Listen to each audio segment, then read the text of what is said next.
You've certainly done it because the heart of the matter, to me, listening to it, I've become an instant Jane Monheit expert in the last day and a half, by the way. So listening, immersing myself in the record, I was struck by two things. The first was simply the purity of your voice and also what seemed to me to be the real feel of the performances. So I'm glad to hear that it only took a couple of days and that what I was hearing was authentic. Oh yeah, I mean we don't use any auto tune or we don't do anything like that. Yeah. I don't think any singer should. I think you're not doing your job if you're doing that. Yeah. You know, I've got some pretty strong feelings about all the tuning, but yeah, you know, I chose songs that meant so much to me that I couldn't help but get good performances. You Fair know, enough. that's the thing. If you're really choosing music that feels meant, that you have a strong emotional connection to, that the good performances are going to be there. Okay. When you're choosing that kind of material, and for a record, let me start again. Were there songs that you thought could be part of the heart of the matter that didn't make it? Yes. If so, why? Well, because I didn't have the same super strong reaction to them that I did with the other ones. Okay. You know, you always start with a bigger list and sort of cull it down a little bit. And the songs that go, for me, are the ones that I don't feel as strongly about. Okay. Okay. And you have final say on that? Always, from my Okay. first record out. That's Always. fantastic. Yeah. Okay. Now, the show that we're going to be seeing tonight at the Burton Cummings Theater is going to obviously contain material from the new album, but you have a 9-studio album career. So what kind of material are people who are perhaps seeing you for the first time going to be seeing? Well, we always have a lot of old favorites in there, too. Because we love them, and I think the audience wants to hear them. You know, I can tell from the reaction that people are happy when we play the old favorites, and so we play them everywhere, all over the world, you know. So there will be songs here and there from my other albums, and generally there's usually one or two things that are unrecorded as well. Oh, okay. And so we'll definitely have that tonight. A couple new swingers that we've been playing that are really fun that aren't recorded yet. But yeah, it'll be a mix across the board of things, and we always have a really good time. The shows are laid back. We're laughing. It's a good time. You know, we're not terribly formal or serious in our that's good shows. to We know. like to relax and have a good time and hope the audience has that good time with us. And we're all there because we love music, so Okay. we can enjoy ourselves. Fantastic. Now, what are the old faves? What are the songs that you feel, what's your satisfaction that you have to play every show? Oh, I have to play Over the Rainbow. Uh-huh. That song means a lot to me. It's the first song I ever learned, and that song helped to break me. Yeah. I play it in almost every show. And then there's some other ones, a couple major Brazilian tunes, and definitely some major swingers from albums past that we always play. But the major one is Over the Rainbow. Okay. Yeah. I'm proud that people want to hear me sing it. Well, I listened to Over the Rainbow this morning and realized I'd heard it many times before, your interpretation of it, and it is a fantastically classic interpretation of the Thank song. You know, and it's wonderful to hear your voice, a mature voice, as opposed to, you know, the original singer Judy taking was that song on. 16. Exactly, you know? 16 years old. Yeah.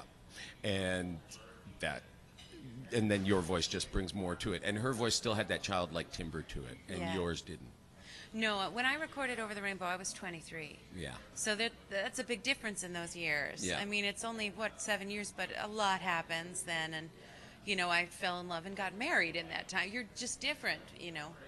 But and it's different still now. It's different every day because that song is the filter for everything that happens. That song is like the 5 minutes of therapy, you know. Whatever has happened during the day, good or bad, comes out through that song. Tonight I'll end up singing a sadder version because I had to leave my son at home on this trip and I miss him. You know, it's just whatever is happening in life. Okay. You know? Okay. Well, I'm sorry that you miss your son, but I understand that you're It's part of you're life. going to see him next week, and Oh, he's yeah. probably being spoiled rotten by his grandparents. He is. And, you know, he comes on the road with us, I'd say like 99% of the time. It's a super rare event that he doesn't come with us. Okay. So I think that's why I miss him so much, because I'm used to having my little guy running around the hotel and we go swimming and we hang out and the whole thing. And now I'm on the road without him and I I don't know what to do with myself. Oh my goodness, he's 5 now, right? He's and 5. So school is coming along. There may be kind of a blue album in Jane Monheit's future as well, I he has to go to homeschool, school. so Okay. I homeschool, so we're good. All right, we're that's good. That's good. Okay, good to hear. No blue period record from Jane Not yet. All right. Probably once we're ready for middle school, then he'll go to school, and then we'll have the blue period. Okay, good. I wanted to ask you, and you were alluding to this when we were talking about Over the Rainbow and Judy Garland, about your attraction for and to the Great American Songbook. You were born in the late 70s, and 77. We were discussing before we came on air that you would have been about 14 years old when Nirvana's Nevermind came out, and here we are now, and you're best known for singing songs such as Over the Rainbow and being an interpreter of the classic the Great American Songbook. Did you have a punk phase? Did you have a rock and roll phase? I had a slightly goth phase. Yeah? But I did. Doc Martens and 9 Inch Nails, and I was so cute. My dark purple lipstick, I was adorable. But anyway, but I've always loved all different kinds of music. I loved that record when it came out. I still do. Mm-hmm. I mean, I don't understand when someone doesn't love Nirvana. That doesn't make sense to me. Okay. But I grew up with jazz in my house every day, Great American Songbook, and a lot of musical theater in my house as well. And, Great American Songbook, it comes from all of those things. The songs are written from musicals and films, and they were translated into jazz, so I had all of that history every day of my life. And then I had all the music from my peers. Mm-hmm. I listened to the radio. Mm-hmm. My dad's a bluegrass musician. I had that. I had everything all the time. I have opera singers in the family. I mean, you name it, I had it at home every day. So... But I've never felt like I had to limit myself, which is why, I've always made records that are like, here's a Richard Rodgers tune, here's a Joni Mitchell tune, here's, I've always just mixed it up a lot. And I think most jazz singers do these days. I mean, certainly, people like Diana Krall. Yeah. I mean, they have paved the way for those of us that want to, mix it up with the genres. And good songs are good songs. Mm-hmm. It's what makes it fit into the genre is the instrumentation, the feel, whether or not there's improvisation. I mean, there are all these subtle details. The song is the framework that we use, Yeah. So anything is possible. Yeah, and I, for one, really appreciate the fact that singers are acknowledging that there's stuff that came after. Oh yeah, volume 2, man. And that good tunes are good tunes, and that when the framework is applied to the good tune, it can still be a jazz or jazzy song.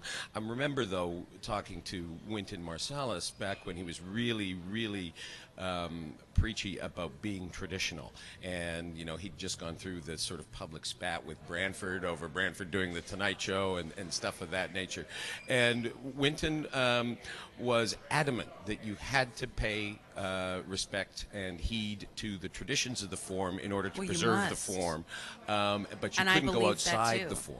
That was what he was arguing. I think he's mellowed a bit since. See, I do both things.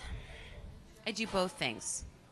And I am passionate about preserving history. Mm-hmm. And I think that's clear in the way I approach those types of tunes and the way they're arranged. The arrangements that we do are very classic. We use original changes, in a lot of cases, changes that you have to seek out, that you have to dig up, because they've been lost over the years. I mean, you have someone like Miles Davis or Bill Evans that did these incredibly reharmonizations of standards, and those became the standard changes over the years. Sometimes we use them, but never until we've already delved into the original changes and found out what's there, original lyrics.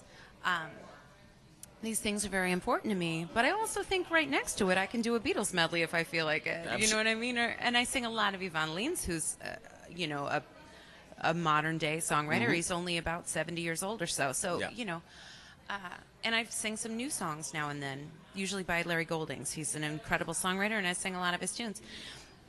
But you can do both things at the same time, but I would never mess with a standard in a way that I didn't think was appropriate. I don't do arrangements that don't have to do with the lyrics or the original intention for the tune. I feel very strongly about this. When I hear a song that's written as like an incredibly heartfelt ballad, done as just like a super fast, like spang-a-lang, like everyone's soloing all over each other, like it makes me crazy. Okay. That's not the appropriate time for that. Right. So yes, I'm passionate about preserving history, but then right next to it, I'll do Buffy St. Marie. It is what it is. Which is absolutely fine by us, particularly since Buffy St. Marie spends an awful lot of time in Winnipeg these days, and her management and agency is here actually. Yeah. Oh really? Yeah. I had no idea. Well, yeah. I'm definitely doing one of her songs tonight, so that's kind of cool. Oh yeah, absolutely. She may show up for all we know. Don't joke. I love seeing, as you talked, the passion that you obviously feel for the music, and I'm still curious about how that all coalesced for you as a young person trying to find her voice, in terms of my voice is suited to this material. I love this material. People like what I do with this material. When did it all come together for you? It was the most natural thing in the whole world. I've just always done this. Mm-hmm. I was in a school system that supported this. We had wonderful jazz programs and teachers that were way into it. My family supported it. No one ever told me I couldn't do it. Mm-hmm. Every person I ever knew in my whole life said, "Oh yeah, you're gonna be fine." Okay. And then I went to the conservatory and started playing gigs and the whole thing. Did the monk competition, and it just was just completely natural. There was no epiphany. There was no. There was nothing. It was just my life moving along totally naturally, and it's meant to be. Fantastic. So what's next in your life? I know there's a quick jaunt to Tokyo coming up, and we were again talking off stage. You said that you slow down a little bit because you don't do an awful lot of festivals in the summertime, but will it pick up again in the fall and winter? Yeah, it always does. Although our most intense touring time is always the spring. I'm not sure why, but we always crank hard in the spring. And then the rest of the year it's a little bit less, which is nice, but because I like to get really serious about Christmas time and like have the time for that with my son and all of that, but yeah. Springtime is the crank time. I'll speak for Canadians and possibly the northern states, and say that springtime is a time to get busy again because we thaw out come March, April, and we have to get outside and we have to get out doing things, and, and that's why I imagine your schedule gets busy too. Well, yeah, and I get it too. I mean, I live in upstate New York part-time, and we're still getting blizzards in early April. So, but no, we tour through that whole time. Actually, we tend to miss a lot of the winter upstate, which is nice. Our neighbors will be like, "We had 3 feet of snow," and we're like, "We weren't here for all of that at all." It's like we weren't. Sure. We were in Florida on tour. It's like but yeah, it's the crank time. Well, hopefully you'll be cranking it up tonight at the Burton Cummings Theatre, 7:30 p.m. Details of the show, including ticket information, are available at jazzwinnipeg.com. Jane, I'd just like to thank you very much for coming in and doing this. You actually flew in early, I was told, to do this. I feel honored. And again, thanks. It was very nice to meet you. All right? Take care. Jane Monheit, ladies and gentlemen. I should explain for the live audience that this interview was webcast live, but will be edited, and some of Jane's music will be included in the stuff that we post later on at winnipegfreepress.com, so you can get a taste for yourself of what a wonderful song interpreter she is. So thanks once again for listening, and thanks, Jane.